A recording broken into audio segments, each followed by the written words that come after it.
Hola, buenas tardes a todos. Vamos a resolver el examen PAU Química de Castilla y León del año 2025, convocatoria ordinaria. La primera pregunta teórica dice, considere las moléculas siguientes. A. Escriba razonadamente sus representaciones de Lewis. Bueno, aquí tenemos las 4 representaciones. Espero que no se me haya olvidado ningún par de electrones. El flúor con todos nos 6 y 1, 7 electrones, oxígeno con 6, boro 3, yodo 7, carbono 4, cloro 7, carbono 4 e hidrógeno 1. Son los electrones que posee cada átomo.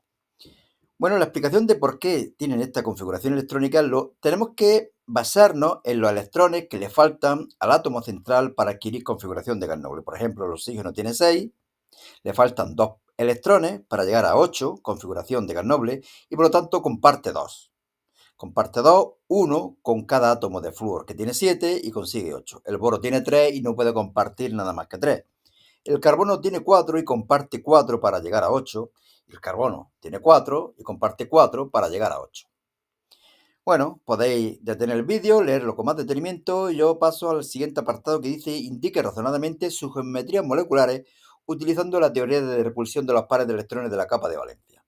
Recordar que en esta teoría dice que los pares de electrones que rodean el átomo central se separan entre sí para minimizar repulsiones electrónicas. Por ejemplo, aquí el oxígeno tiene 4 pares de electrones, el carbono tiene 4, y por lo tanto estos 4 pares de electrones se separan lo máximo posible adoptando una geometría electrónica tetraédrica con ángulos de 109,5 grados. Pero que, mientras que en este caso, en el tetracloruro de carbono, hay 4 pares de electrones enlazantes y por lo tanto la geometría molecular también es tetraédrica, en este otro caso no, solamente hay 2 pares enlazantes y 2 pares no enlazantes, por lo que la geometría es angular. Y el ángulo es un poco inferior a 109,5 grados debido a las repulsiones de los pares de electrones no enlazantes.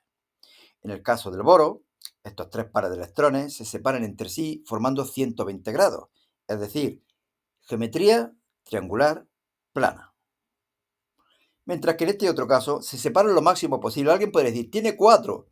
Bueno, tiene 4, pero tiene 1 y un grupo de 3. Ese grupo de 3 no se puede separar porque se rompería el triple enlace y por lo tanto la geometría es lineal. Estos dos grupos de pares de electrones se pueden separar formando 180 grados.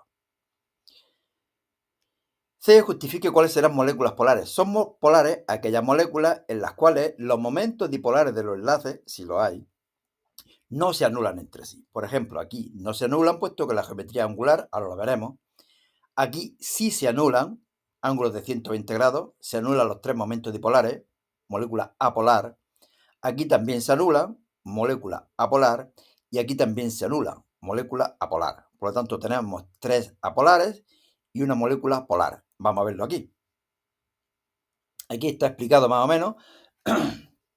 Y estas serían las 4 geometrías. Con flechas estoy indicando hacia dónde se dirige el momento dipolar, cuál es el elemento más electronegativo. Aquí, por ejemplo, el flúor. Fijaros que estos dos enlaces, estos dos momentos dipolares no se pueden anular. En este caso sí se anulan, en este caso también se anulan y en este caso también se anulan. Pasamos al siguiente. Dice, el conocimiento de la cinética química de una reacción química resulta crucial. Este año no sé por qué meten tanto rollo. Escriben novelas en cada pregunta. Como la optimización de procesos, el control de seguridad, el diseño de catalizadores o el desarrollo de nuevos medicamentos. Para todos ustedes en directo estamos representando un problema que realmente empieza aquí. Supongo una reacción química del tipo A para dar B más C, que tienen a 25 grados centígrados una constante cinética. ¿Qué tienen? ¿Será que tiene? K igual a 5 por 10 elevado a 12. Conteste razonadamente a las siguientes preguntas. ¿Cuál es el orden de la reacción anterior? El orden de la reacción anterior es el exponente que aparece en la concentración en la ecuación de velocidad. Fijaros que en la ecuación de velocidad siempre está la constante K, la constante de velocidad, por las concentraciones de los reactivos elevado a unos exponentes que no conocemos. Esos exponentes son los órdenes parciales. El único reactivo es A, así que me quedará V igual a K por la concentración de A elevado a un número. ¿De dónde lo vamos a sacar? De las unidades que me dicen de la constante. Fijaros que son litros, moles menos 1, segundo menos 1. V es igual a K por la concentración de A elevado a alfa. Las concentraciones de V siempre son molaridad partido segundo. es decir, moles, litro menos 1, segundo menos 1. Y son igual a las unidades de la constante que me los dan, litros, moles menos 1, segundo menos 1, por las unidades de la concentración elevado a un número que no conozco. La unidad de la concentración son moles, litro menos 1 elevado a alfa. Bueno, pues todo esto lo paso dividiendo. ¿Y qué me queda aquí? Moles partido moles menos 1 sería moles cuadrados, litro menos 1 partido litro sería litro menos 2, y segundo menos 1 y segundo menos 1 se va moles cuadrados, litro menos 2. Y eso tendrá que ser igual a esto de aquí, a moles litro menos 1 elevado a alfa. Es evidente que alfa tiene que valer 2. Es decir, el orden parcial de reacción y también el orden global, puesto que es la suma de los órdenes parciales, será en este caso 2. B. ¿Cómo afecta al valor de K un descenso de la temperatura? Me puedo basar en dos cosas. En primer lugar, cuando desciende la temperatura, la velocidad de las partículas es menor. Eso que hace que los choques entre las moléculas sean menos frecuentes y además menos violentos. Por ello, la velocidad y por lo tanto la constante es menor. Pero también nos podemos fijar en esta ecuación. Es la ecuación de Renio, que me da el valor de la constante K en función de la energía de activación y de la temperatura. Si la temperatura un descenso. Si la temperatura es más pequeña, el cociente es mayor, pero debido a este signo negativo, el exponente es menor. Y si el exponente es menor, la constante será más pequeña, que es lo que decíamos. Bueno, rollillo, ¿no? C. ¿Cuánto variará la velocidad si el volumen se hace el doble a temperatura constante? Si el volumen se hace el doble, la concentración disminuye a la mitad. Y si la concentración disminuye a la mitad como está elevada al cuadrado, se verá disminuida hasta la cuarta parte. Aquí lo tenemos. Lo hago matemáticamente. V1 es igual a K por la concentración de 1 al cuadrado, las primeras condiciones. V2 será igual a K por la concentración 2 al cuadrado. Pero claro, la concentración 2 es 0,5 la concentración 1 al cuadrado. 0,25, cuarta parte, lo que decíamos. ¿Qué unidades tendría la constante K si la reacción fuera de orden 1? Si fuera de orden 1, sería esta la ecuación. V es igual a K por la concentración de A elevado a 1. De aquí despejamos K y sería unidades de V dividido unidades de la concentración. Moles, litro menos 1, segundo menos 1, como siempre, las unidades de la velocidad. Y unidades de la concentración, moles, litro menos 1. Se va y queda segundo menos 1. Velocidad. 3A. Se tiene una disolución 0,3 molar de un ácido HA disociado al 5% a 25 grados. Calcule A, la constante de disociación del ácido. El ácido, por ser ácido, cede un protón al agua, se disocia y se forma el A negativo, el anión correspondiente y el ion hidrógeno. Hay un equilibrio, puesto que nos están diciendo que es un ácido débil. No nos lo dicen, pero bueno, sí, nos dicen que se disocia el 5%. Si fuera un ácido fuerte, estaría disociado el 100%. Bueno, por lo tanto, aquí hay un equilibrio que estará bastante desplazado hacia la izquierda. Como se disocia al 5%, aquí la concentración que habrá en el equilibrio será 0,95 C, siendo C la concentración inicial, y aquí habrá 0,05 C y 0,05 C. Caso A, concentración de producto, concentración de reactivos, lo conozco, y obtenemos un valor de 7,89 por 10 elevado a menos 4. Como veis, una constante pequeña propia de los ácidos débiles. B. pH de la disolución y concentración de iones hidroxilo. Bueno, pues la concentración de iones hidróneo será 0,05 C, o lo que es lo mismo 0,05 por C, que es la concentración inicial, 0,3. Nos da un valor de 0,015. Eso es la concentración de iones hidróneo. El pH es menos el logaritmo de la concentración de iones hidróneo y nos da un valor de 1,82. Recordar siempre resultados razonables en física y química. pH ácido tiene que estar entre 0 y 7. 1,82 pues parece un resultado razonable. Pero además podemos calcular también la concentración de iones hidroxilo de dos formas. La concentración de hidrógeno por la concentración de iones hidroxilo es igual a 10 elevado a menos 14 y de ahí despejarla. Pero también a mí me gusta más esta forma.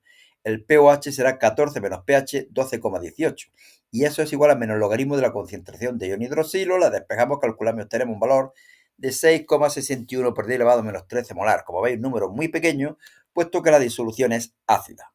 Y C, volumen de NaOH 0,4 molar necesario para neutralizar 100 mililitros de la disolución de ácido inicial.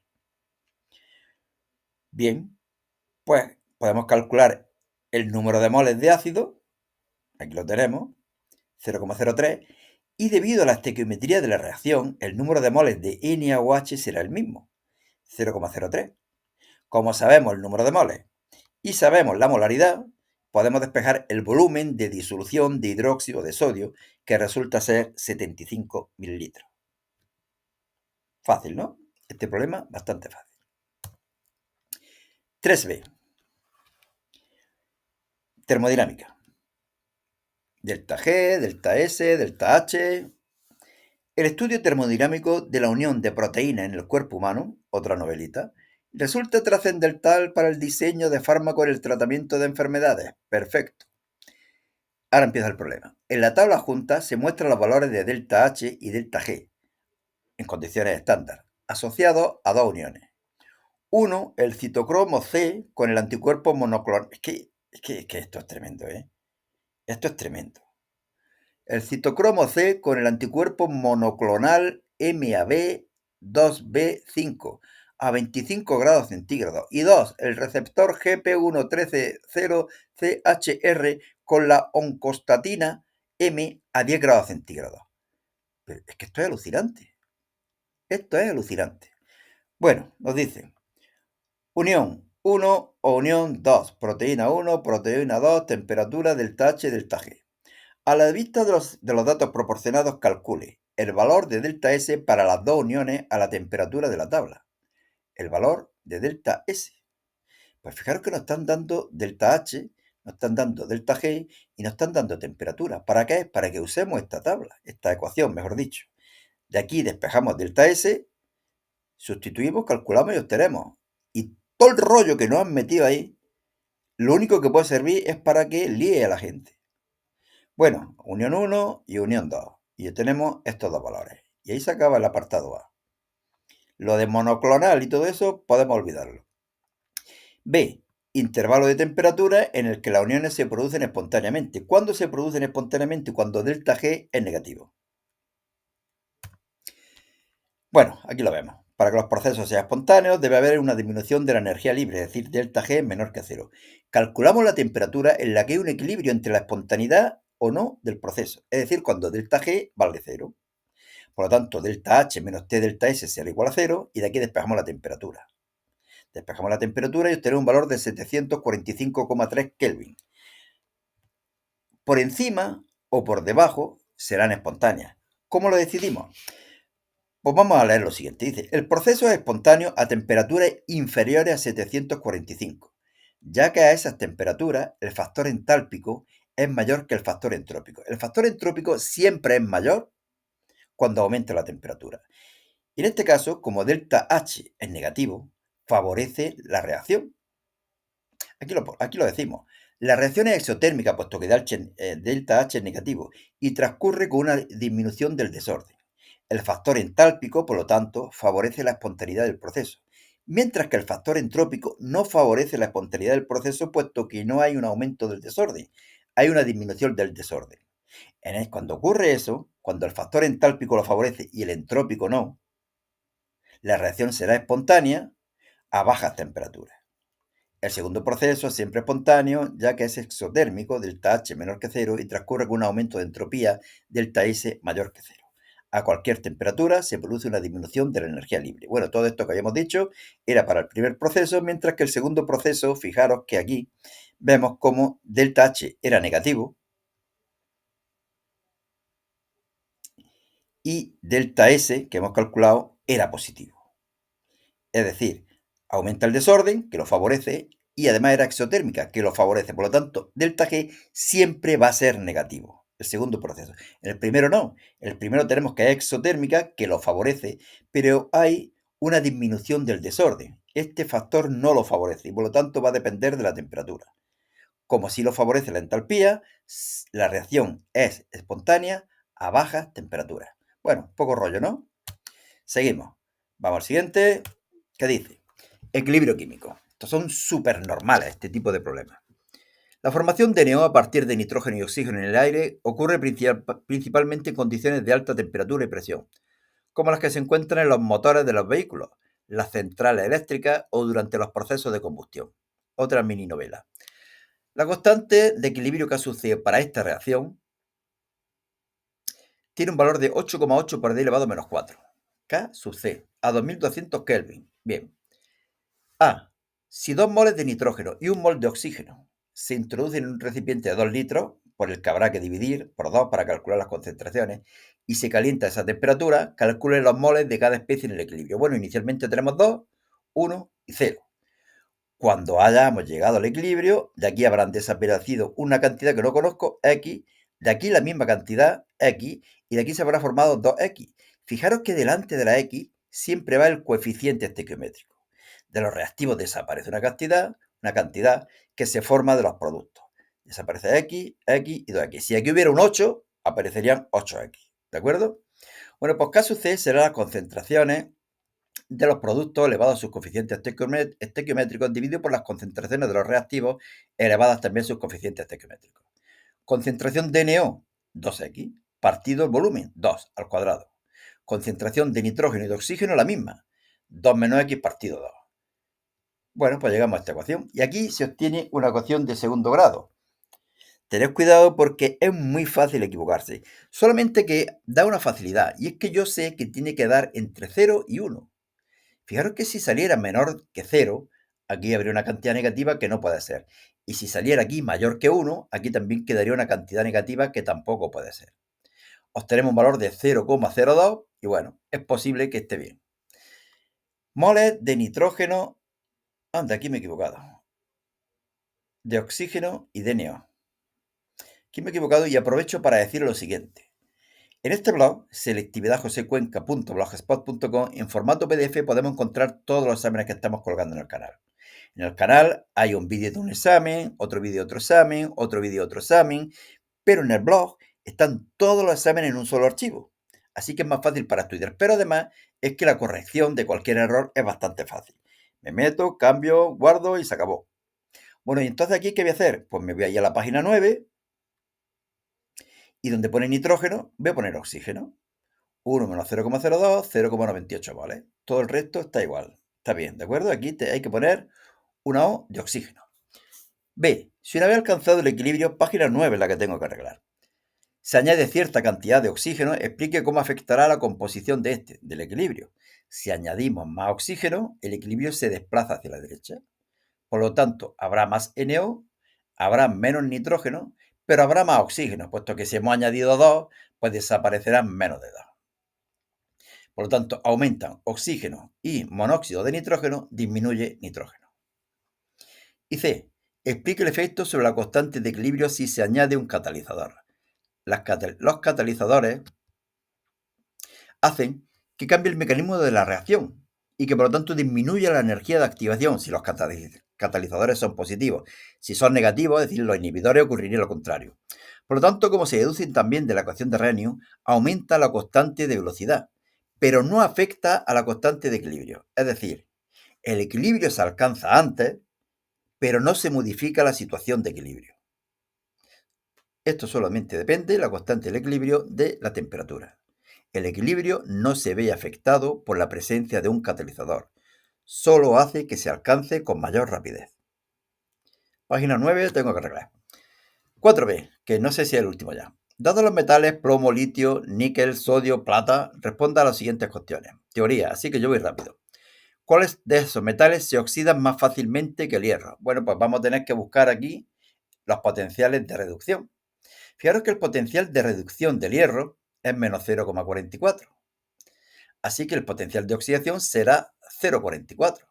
Pues tendremos que buscar elementos que tengan potencial de oxidación mayor que 0,44 o lo que es lo mismo, potencial de reducción menores que 0,44. ¿Qué cuáles son? El litio y el sodio. Litio y sodio. Litio y sodio. B. ¿Cuál es el ion más fácil de reducir? ¿Cuál es el reductor más fuerte? ¿Cuál es el oxidante más fuerte? Bueno, esto es un lío. Me duele la cabeza. Así que aquí tenéis esto. leerlo con detenimiento que viene aquí, claro, supongo. Bueno, lo leo, ¿no? El ion más fácil de reducir es el que tiene el mayor potencial de reducción. Fácil, ¿no? La plata positivo. El reductor más fuerte es el que tiene mayor tendencia a reducir y por lo tanto mayor tendencia a oxidarse. Recordar que los reductores reducen, pero ellos se oxidan. Es aquel que tiene menor potencial de reducción, es decir, el litio. C. ¿Qué dos electrodes de los posibles formarían la pila con una mayor fuerza electromotriz? ¿Cuáles tendremos que elegir? El que tenga mayor potencial de reducción para ponerlo en el cátodo. Mayor potencial de reducción es la plata, ¿no? La plata, sí. ¿Y cuál vamos a utilizar en el ánodo? El que tenga mayor potencial de oxidación, es decir, menor potencial de reducción. El menor es el sodio. ¿Sodio? Potasio. ¿Dónde está aquí el potasio? No lo veo. ¿Y por qué he puesto? Ah, plata y litio. Plata y litio. ¿Y sodio? Ah, vale. El litio mayor. Menos 305. Menos 271, por lo tanto, menor potencial de reducción y por lo tanto mayor potencial de oxidación. Dibujo un esquema de la pila con todos los elementos necesarios. Aquí los tenéis indicando la dicha fuerza electromotriz, que ya la hemos puesto, 385, y las semireacciones que tienen lugar en el ánodo y en el cátodo. En el ánodo siempre la oxidación, en el cátodo siempre la reducción. Yo me acuerdo de una palabreja que se llama anox. Ánodo, oxidación. Litio se oxida hasta litio positivo. La plata positivo se reduce captando un electrón transformándose en plata. Los electrones pasan, salen de aquí, del ánodo, y llegan al cátodo. Bueno, ya está, me parece. Sí, no, 5A. Orgánica. La identificación, otra novelita. De especies isómeras fundamentales diversas, bla, bla, bla, bla, bla, bla, bla, bla. Bueno. Nombre o formule las siguientes parejas de compuestos indicando razonablemente si son isómeras y de qué tipo. Bueno, estos compuestos, cómo se llaman y si son isómeros o no. Estos dos pueden ser isómeros, ya que tienen la misma fórmula molecular, C5H8O. Son isómeros estructurales de función, porque presentan grupos funcionales distintos. Fijaros que el primero es un aldehído, mientras que el segundo es una acetona. Los nombres son pen-3-enal y pen-3-en-2-ona. Casi nada. Me llamó la atención que los nombres de estas sustancias son un poco más difíciles que en otra autonomía. B. Aquí tenemos un compuesto con una insaturación y a la derecha otro compuesto con una insaturación, 4 carbonos, por lo tanto son isómeros. Los dos tienen la misma fórmula molecular. ¡Ey! Ah, no, 3 carbonos. Vale. Me creía que me había equivocado. 3 carbonos. C3H6O. Son isómeros estructurales de función porque presentan grupos funcionales distintos. El primero es un éter, el segundo es un alcohol. Sus nombres respectivamente son etenil, metil, éter. Etenil, esto de aquí. Metil, éter. Y aquí sería un propenol, mejor dicho. Prop 2 en 1-ol. Estos dos de aquí no son isómeros. ¿Por qué? Pues porque no tienen la misma fórmula molecular, supongo. 1, 2, 3, 4, 5. 1, 2, 3, 4, 5. ¿Por qué no? OH y ácido, ácido y OH. Ah, no, 2 OH. Por lo tanto, ya nada. No son isómeros. Los nombres son ácido 4,5 dihidroxipentanoico y ácido 2 hidroxipentanoico. D. Estos dos compuestos de aquí. Realmente las dos fórmulas son el mismo compuesto, el 2-clorobutano, 1,4-diol. 2-clorobutano, 1,4-diol. Su fórmula molecular es C4H9ClO2. ¿Por qué el mismo compuesto? Bueno, si es que es exactamente igual, ¿no? Ah, bueno, claro. Nos puede liar porque aquí el cloro está en el segundo carbono por la izquierda, mientras que aquí el cloro está en el segundo carbono por la derecha. Pero es lo mismo, si le damos la vuelta a la molécula, obtendríamos la primera sustancia. Bueno, la primera fórmula, son la misma sustancia.